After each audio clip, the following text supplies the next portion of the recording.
3 గంటలకు వచ్చాను. ఇక్కడ 3 గంటలకు వస్తే దర్గా నుంచి కొద్దిగా ముందుకు వస్తే మహారాజా బేకర్స్ అందులోనే ఉంది Asiana guest house. Route map కూడా చూపిస్తాను. అలాగే లోపల లాడ్జ్ లో రూమ్స్ ఎలా ఉన్నాయి కూడా ఒక చిన్న వీడియో తీసి చూపిస్తాను. ఎందుకంటే ఆంధ్రప్రదేశ్ నుంచి ఎవరైనా కానీ గుల్బర్గా దర్గాకు వస్తే ఖచ్చితంగా ఆసియానా గెస్ట్ హౌస్ లోనే ఉండండి. చాలా బాగుంది. నేనైతే నాకు నచ్చింది కాబట్టి మీకు చూపిస్తాను. లగ్జరీగా ఉంది.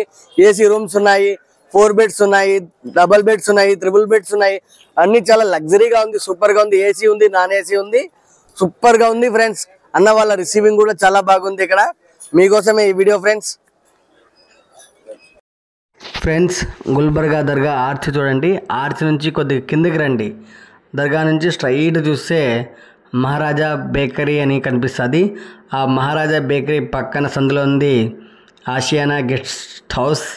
ఈ గెస్ట్ హౌస్లో మేము రాత్రి దిగాము. రాత్రి 3 గంటలప్పుడు చాలా అద్భుతంగా ఉంది. రూమ్స్ అయితే నాకైతే చాలా బాగా నచ్చింది. వీళ్ళ సర్వీసింగ్ సూపర్ గా ఉంది. अस्सलामु अलैकुम रहमतुल्लाहि व बरकातहू। ये गाइस, ये है लॉर्ड आशियाना गेस्ट हाउस। ये है गुलबर्गा ख्वाजा बंदना दरगाह के पास।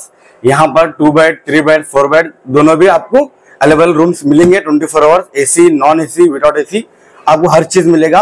रूम में गर्म पानी, ठंडा पानी दोनों भी आपको फ्री मिलेंगे और पीने का फिल्टर का पानी भी आपको मिलेगा इंशाअल्लाह। कस्टमर को फुल सर्विस है हमारी तरफ से, सरकार की तरफ से। जो भी हम बाहरगाम को ज़ियारत करने आते हैं हम उसकी इंशाअल्लाह खिदमत करेंगे। कम से कम प्राइस में आपको मिलेगा। एक्स्ट्रा बेड वगैरह हर चीज सहूलत है। चाहे आप मुंबई से हो, हैदराबाद से हो, चाहे आप तेलंगाना से हो, आंध्रा से हो, जहाँ से भी हो इंशाअल्लाह आशियाना गेस्ट हाउस की एक बार आके जरूर जाइए। అన్న వాళ్ళు రూమ్ చూపిస్తున్నారు చూడండి. ఎవరైనా ఆంధ్రప్రదేశ్, తెలంగాణ వివిధ రాష్ట్రాల నుంచి ఎప్పుడైనా కానీ గుల్బర్గాకు వెళితే ఇక్కడ బస చేయండి. చాలా బాగుంటుంది. ఎందుకంటే cool water, hot water, normal water కూడా అవైలబుల్ ఉన్నాయి. తాగడానికి కూల్ వాటర్ ఉంది, స్నానానికి హాట్ వాటర్ కూడా వస్తుంది.